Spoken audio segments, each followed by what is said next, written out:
Yep. So today, with the help of my friend Adriana here, we introduced some punishments to Honey. It is about time.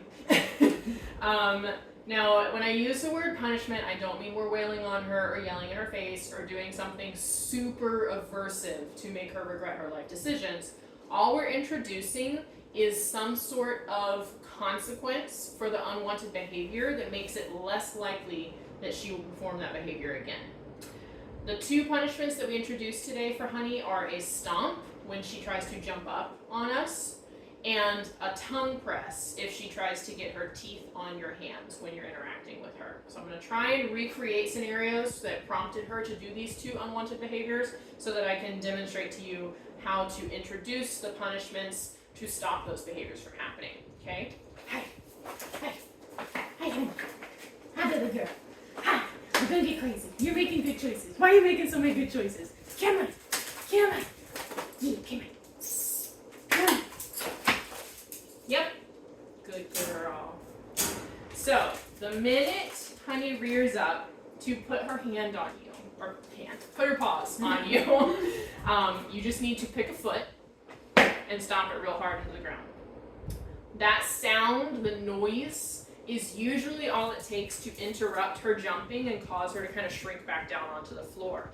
And that's all we are asking for from her, is to get her paws off of us and put them on the floor.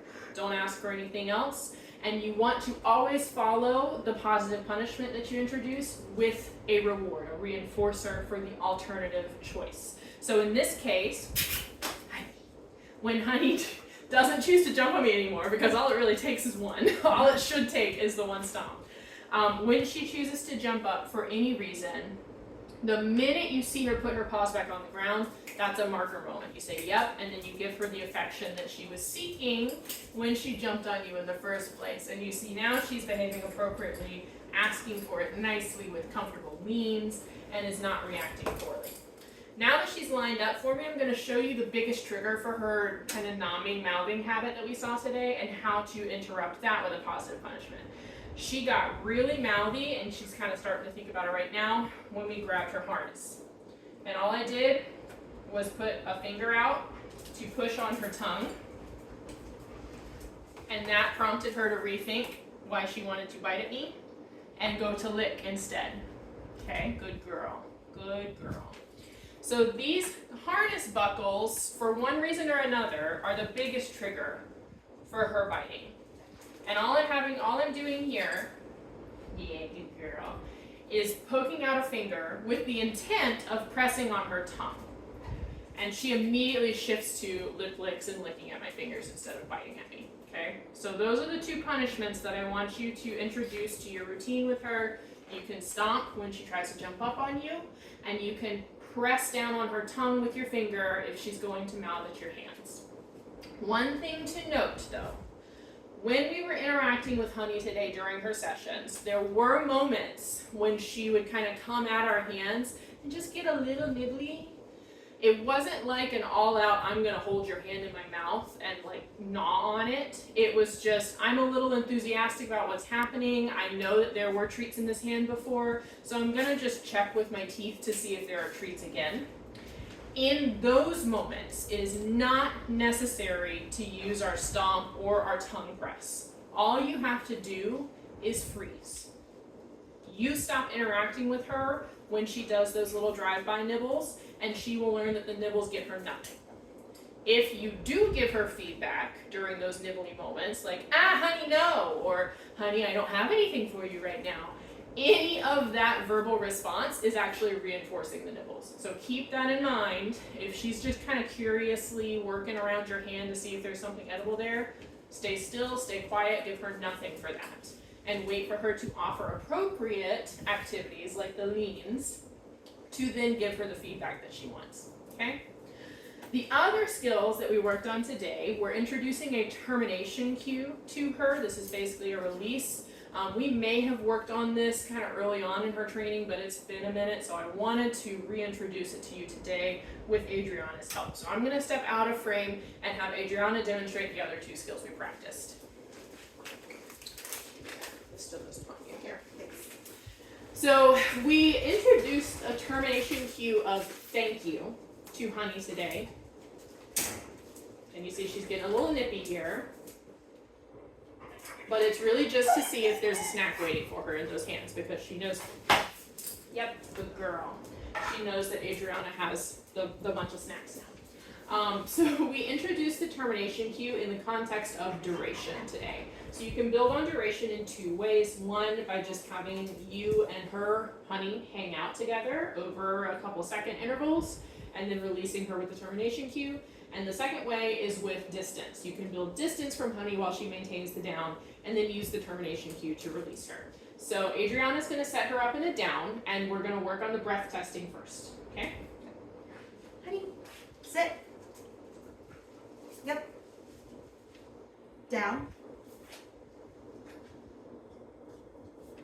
Yep.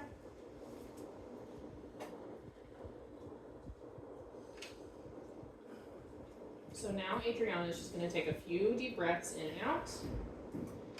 And sometimes she's just going to use her own marker to kind of extend the cue and have Honey hold the down for a little bit longer. But ultimately the goal is to use a termination cue to release her from this down.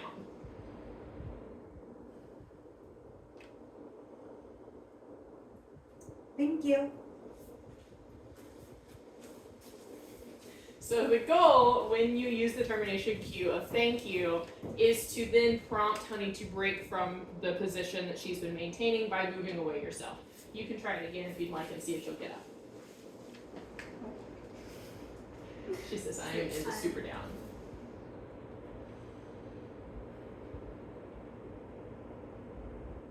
Yep.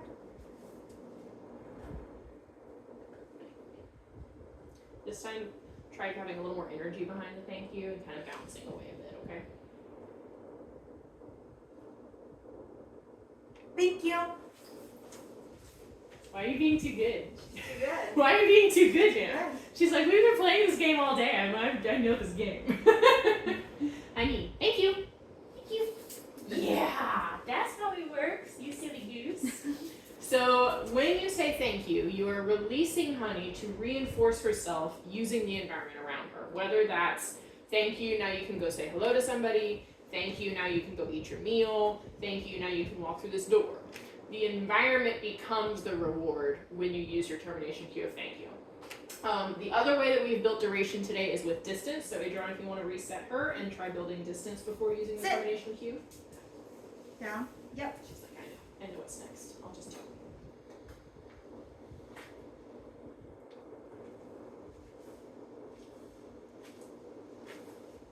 Yep.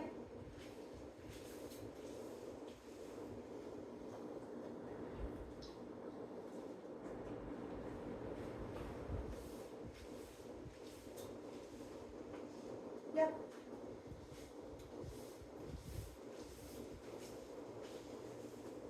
Do a thank you on the last one. Yeah.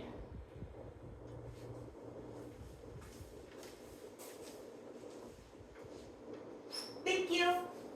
Oh, she said She almost did it. She's like, really? Did you mean it? I don't know if you meant it. Thank you. Thank you. Thank you. She's like, yeah, you're She's like, welcome. you're welcome. You're so welcome. Yeah, there you go. There we go. There So we this go. is still a work in progress. She doesn't quite have 100% comprehension of the word thank you as a release, and that's okay. Honestly, if that doesn't get her to break, that means that you guys have been really working on her impulse control and duration, and I love that. The last thing we worked on was how to greet someone appropriately after you do get permission to say hi. And the way that we did that was by having Adriana work with Honey on ignoring people to begin with. That really needs to be goal number one when you're walking with Honey or when you're letting Honey greet people at home. The people need to not be as important as you, the handler. So we worked on engage, disengage with her, which we've covered in previous videos. I encourage you to check those out in order to kind of get an idea of what the ultimate goal is. She's like, do the thing. I don't know if it's in camera right now, but she's smacking Adriana's leg like, I'm doing the thing, give me the cookie. And we finished today by practicing a greeting behavior. So Adriana, if you want to get her leash and just step to the end of the room, and then we can demonstrate how we greeted someone. So I'm going to be the stranger that says hello to Honey today. And we have just introduced this. And so in order to ensure that Honey does not launch herself at someone, you need to keep the greeting short and sweet. I'm going to show you how that works. Hi, can I say hello to your dog? Sure. Great. Hi, cutie patootie. Hi. Yep. That was it. That is it. Now, in a real life situation, you will need to advocate for Honey by coaching the person who's going to say hello to her through this process. Like, hey, yeah, I understand that you'd like to say hi to my dog. She can be really overenthusiastic, so I'd like for you to show her your hand and let her sniff that, and then I'm going to call her right back to me so that she doesn't make any bad decisions. Okay? It's important for you to use your words because Honey can't use hers. So we're going to show you one more time what this looks like. Hi, is it okay if I say hello to your dog? Sure. Hi, cutie. You're so cute. Yep. Good. Very nice. Let me know if you have any questions about the termination cue and what it means exactly, or how you can coach someone through these social etiquette issues.